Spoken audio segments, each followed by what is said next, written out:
si San Juan Bautista,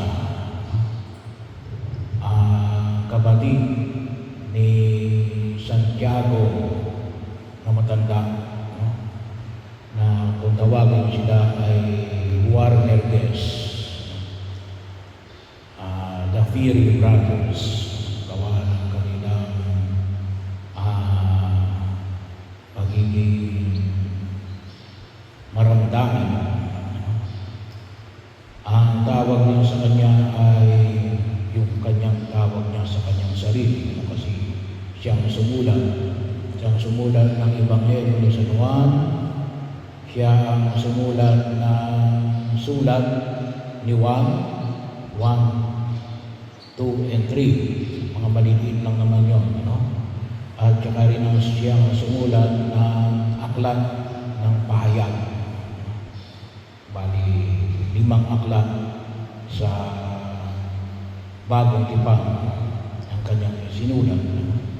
Sa Ebanghelyo ni San Juan, ang tawag niya sa kanyang sarili ay ang alagad na minamahal na Jesus.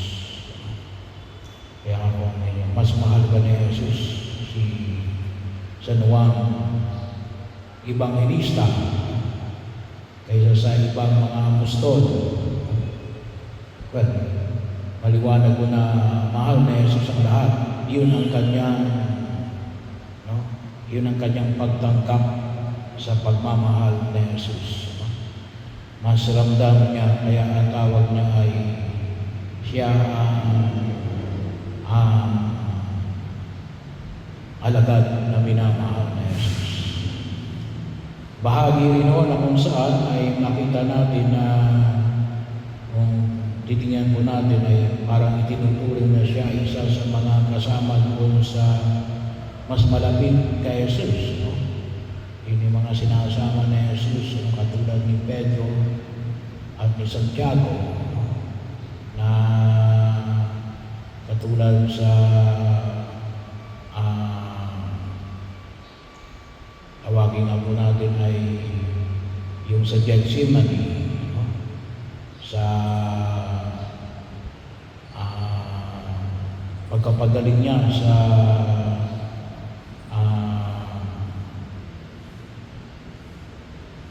may yung binuhay niya yung patay, no?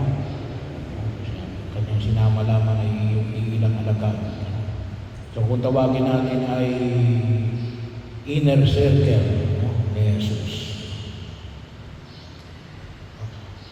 Yung bahagi rin noon kung saan ay kasama niya na, no? Ito rin yung pinag-ibilinan ni Jesus, no? Ito lang yung tanong alagad na nasa paanan ni Jesus habang siya nakapako sa krus. Kaya nga dito rin ibinigay ni Jesus, no? Si Maria, makita ko natin, hindi ko inabili ni Jesus si Maria. Kaya nga kumisan, ito rin yung indirect na kasagutan. May iba bang kapatid si Jesus? Wala. Kasi kay Juan Evangelista niya inabili si Maria para sa kultura ng mga Hudyo. Ang nangangalaga sa mga balong nanay ay ang mga anak, kasi wala silang trabaho hindi sila pwedeng magtrabaho ng panahon ni Jesus. So walang ibang mag-aalaga sa kanila kundi yung kanilang anak. Yun ang pinaka-direct. Kaya kung may kapatid si Jesus, sinasabi ng iba na may kapatid si Jesus, bakit ibibigay ni Jesus si Maria kay Juan Evangelista, no? Na bahagi ho na kung saan ay makita ho natin, no? Kasi sabi nga natin, sampal yun sa kanyang mga kapatid, no? Kasi bahagi ng kanilang kultura na yung mga anak ang mag-aalaga sa kanilang mga balong nanay. Anyway, doon ibinigay ni Jesus si Maria sa katauhan ni San Juan. Bahagi rin na, of course, para sa atin, ang ipinagkaloob. Si San Juan ay kumikilala bilang sa bawat isa sa atin ay binibigay sa atin. Kanya ina. Pero yun po isa sa indirect na paliwanag na walang ibang anak si Maria kundi si Jesus. Ano yung hamon na ipinapamanig ko sa atin ni Apostol at Evangelista na si San Juan, na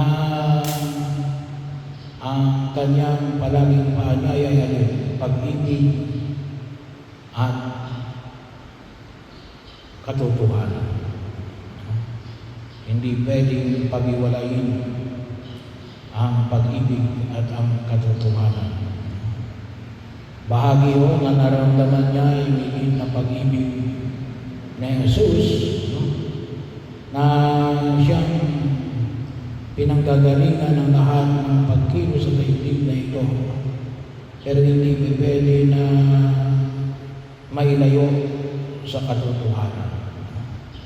Kasi anumang pag-ibig na nababalo sa kasinungalingan, hindi mo magtatagal yun. Kaya ninais niya na ipaiwatig sa pamagitan ng kanyang panunulat ang katotohanan na tinanggap niya na walang iba kundi ang ating Panginoong Jesucristo, na siyang magdudulot ng tunay na pagkalaya sa atin mula sa kasalanan at kapahamakan. Yun, sa Ebanghelyo natin sa daigdig dito sa ipinamani ko natin, makita natin na alin na nauna siyang dumating sa daigdigan ni Jesus. Pero hindi siya kaagad pumasok. Bakit? Kasi naroon si Pedro. So, protocol. Si Pedro bilang pinuno ng 12 alagad. Kaya pinauna niya si Pedro. Pero bahagi ko ito na kung saan yung alin, sa kanyang isinulan yung alin, yung hindi lamang wala yung bangkay, ngunit ipinahayag niya rito na alin, na ang mga kayong lino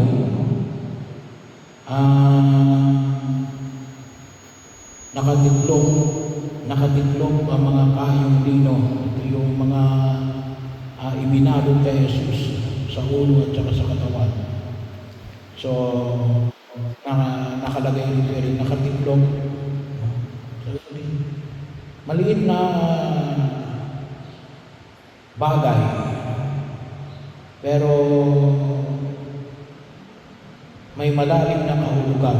Ibig sabihin, ito ay hindi in haste. Kasi kung ninako yung bangkay, hindi tiklog na pa ba yung kayong lino, siguro ay dadalhin mo na rin kasama ng bangkay. Bahagi yun na kung saan ay detalyado na ipinahayag rito ni San Juan. At napakatagaw yung katotohanan na ito, yung pagkabuhay ni Jesucristo, kasi dito tayo nakabase na yung kaganapan na ng Diyos ay nakasalalay doon sa katotohanan na si Kristo ay muling kasi ito yung pinakasentro ng ating pananampalataya.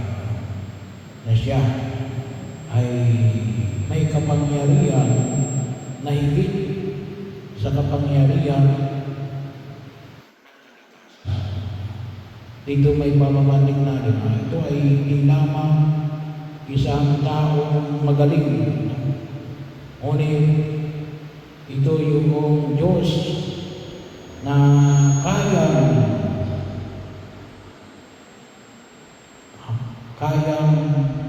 ipamanig yung kapangyarihan na higit sa kapangyarihan ng daigdig na ito.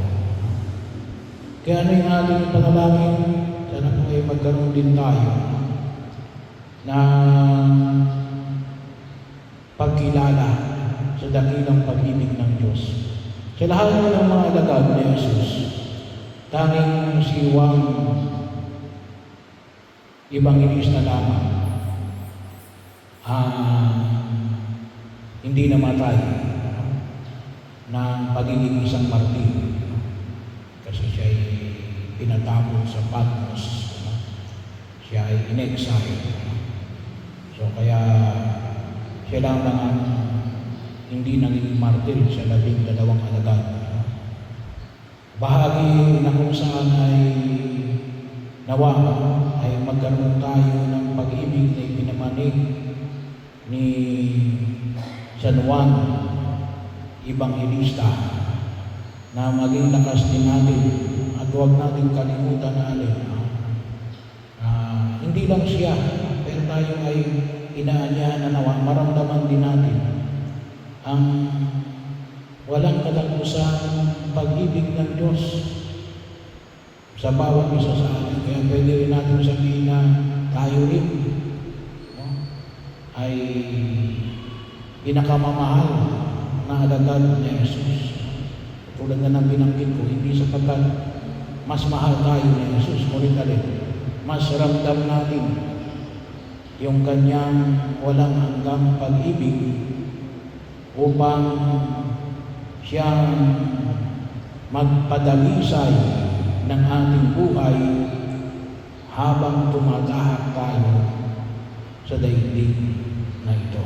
Ito rin pag-ibig na ito ang siyang magiging pamantayan natin upang tunay na hanapin ang katotohanan na siyang magbibigay sa atin ng direksyon sa daigdig na ito. At nawa ay siya rin magiging pamantayan natin nang sa gayon